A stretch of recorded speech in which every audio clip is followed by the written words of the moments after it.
Alright, good afternoon everybody. Sorry about the wind. I'm outside and it's hot. Alright, so today we're going to be replacing a carburetor on a 1980 Jeep CJ5 with a Vortec 350 engine. The reason why I'm replacing it is I previously had a 600 CFM Holley on it. Right here. It ran good. Just when it was under load, it backfired and acted like it was running out of fuel. So a buddy of mine let me a 750 Holley. This Jeep has never ran better. So I have a Summit Racing carburetor. We're gonna try it out. Let's get to it. The good thing about these old CJs is the hood goes way back on them. This CJ, I've just fully rebuilt it. It's 90% fiberglass. All this is fiberglass. The windshield and the grill is still steel. The engine I swapped in many years ago, but it's only got 10,000 miles or so on it, and it had that other carburetor on it for a while, and it never quite ran right. And yeah, so we're going to upgrade to the Summit Racing 750 Holley or carburetor. All right, let's get started. Start off by pulling the air filter. Yes, I know it says Edelbrock on a Holley, but I like the look, okay?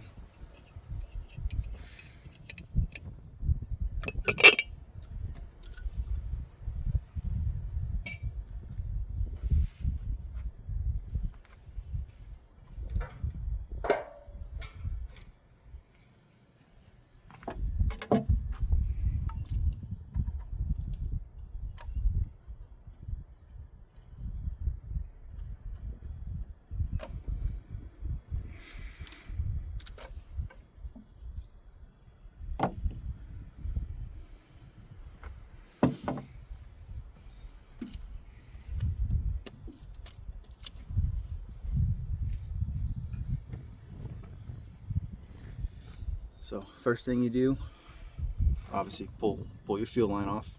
Then you pull whatever vacuum you have it up to it. Start pulling the bolts that attach it to the intake.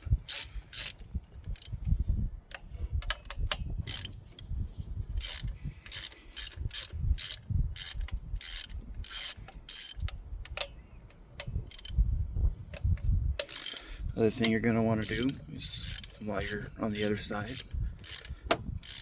is disconnect your throttle linkage. That's kind of important.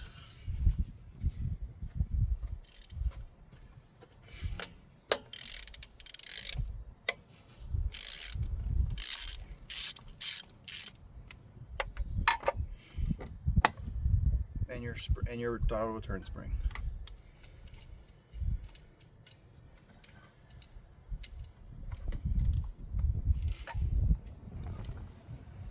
Again, sorry for the wind. It is South Texas, and it's just not hot right now, so that's great.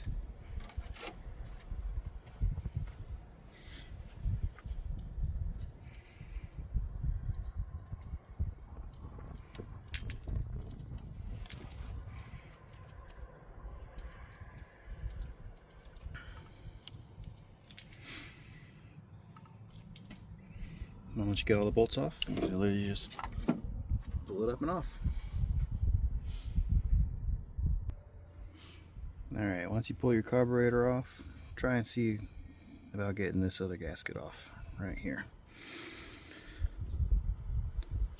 I've got a new one, so it don't matter if I tear this one up or whatnot. See, just like that, I tore it up.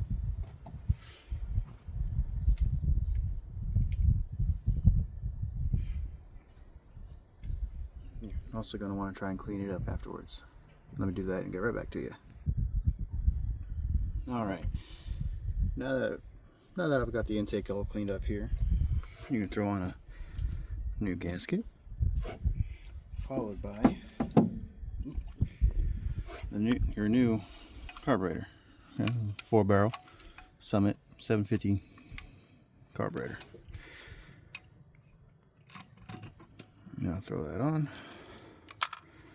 Drop a couple washers.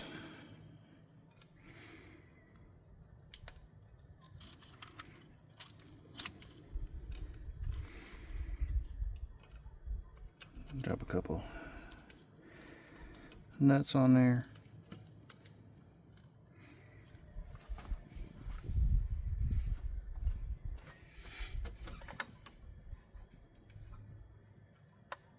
Again, a couple washers, a couple nuts.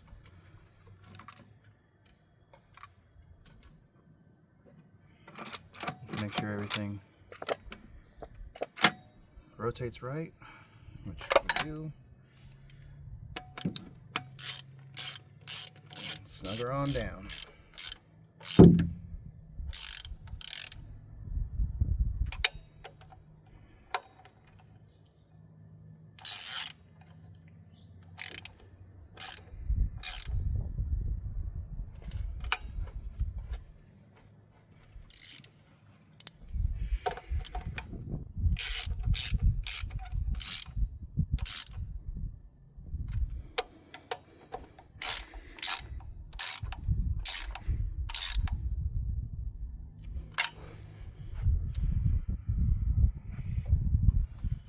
Now that everything's snugged down, you're gonna plug back in your vacuum. Put back in one of the vacuum caps. You're gonna need to hook back up your throttle linkage and your throttle turn spring. I need to go ahead and put the adapter for my throttle cable. Now, once you put everything on this side of the carburetor together, which is your throttle cable and your throttle turn spring, then you're going to put on your supplied fuel feed line, which my application fuel comes from over here, so I have to have a way to get it over here, and it won't fit going backwards because of the heater hose.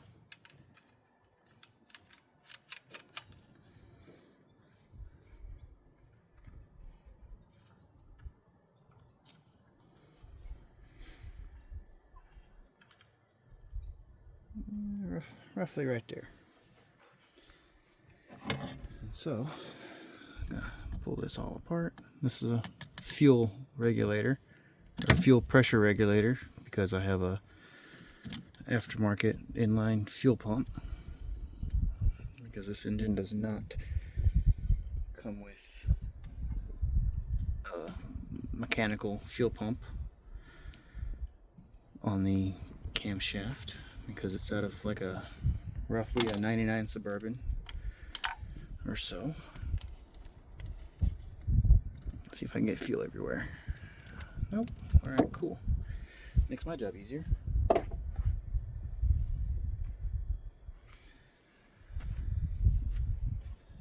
So I'm gonna come around here.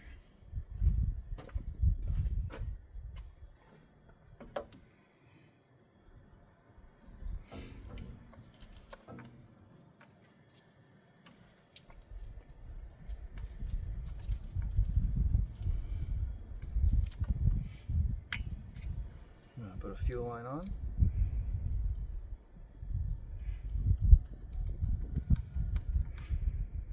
Anytime you get fuel hose from the parts store, get more than what you need, because you never know when you might need more. That's exactly what this is. It's a little long.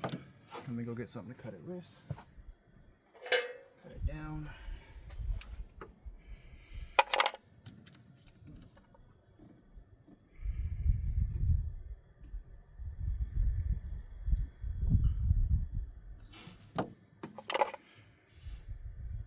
You always want to cut towards yourself.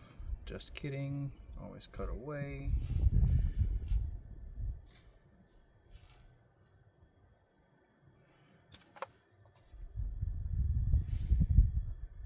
That's a dog toy now.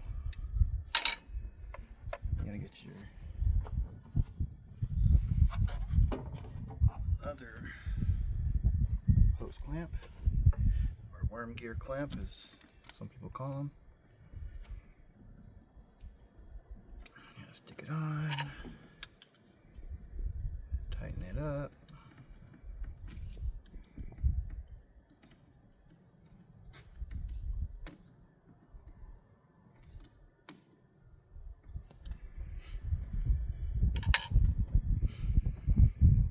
Ideally, you'll have some kind of bracketry or something to hold this, which I'll probably zip tie it there or so. That way it's not sitting here just flopping along, but I'll fix that later.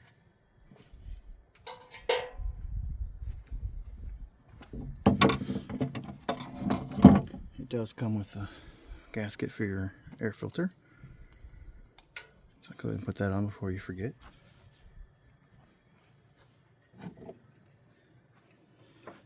Tighten down your fittings here.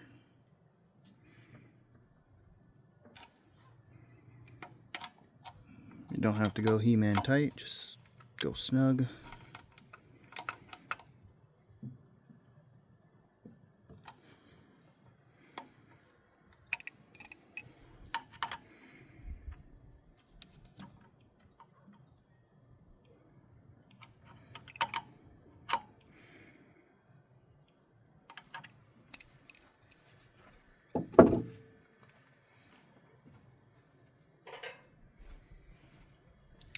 So the test carburetor I had was a mechanical choke, sorry. This one is electric choke. So you gotta hook up your electronic choke. And I did completely redo the harness, so it is equipped with an electric choke, which may or may not have been equipped from the factory. Alright, you're going to plug in your electric choke.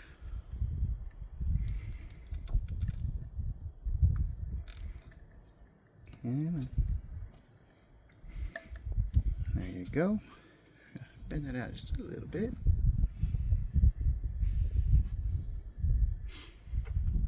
Alright, the next thing you do is going to put on your new air filter hold down bolt thing.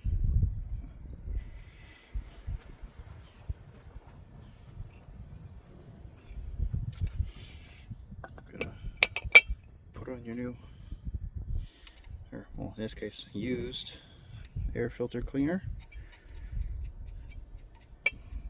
And it is a Summit Racing carburetor, a 750 4-barrel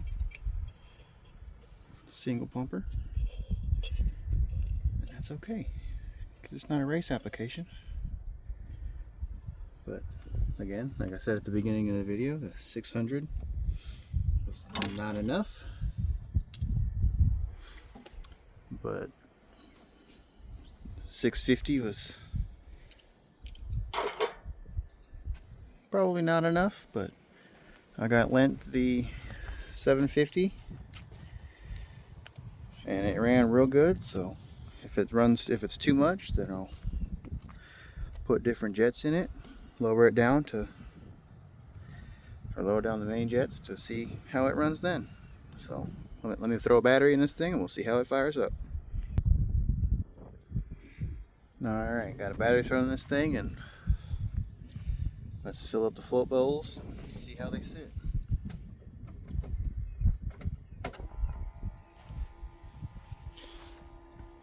Oh yeah, another thing. Oh, radio's on. K99, Corpus Christi's #1. Right, oh, that's turned off. Oh, we're filling up with fuel. Let's see where them float bowls sit.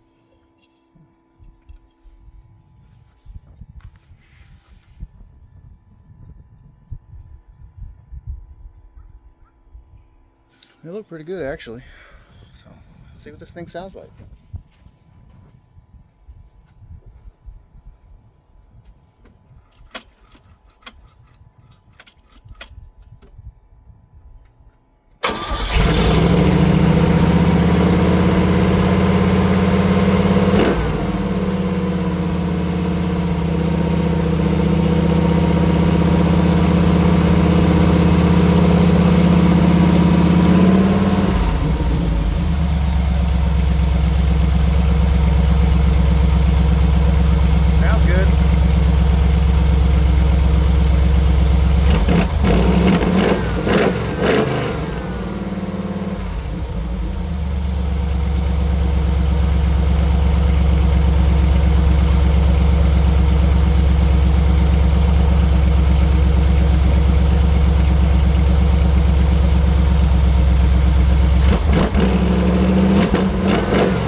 Locals could use to be adjusted a little bit, but yeah.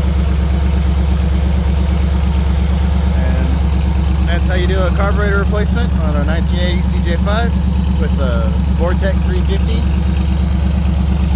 under the hood. And this actually popped out. Don't know if anybody noticed that or not, but yeah, it sounds much better now. Alrighty, well, I hope you guys enjoyed. If you enjoy the video, go ahead and subscribe. There'll be different videos along the way. Got several four-wheelers, boat motors, a boat that I gotta fix, so I'll bring you guys along for the ride. Thanks for watching.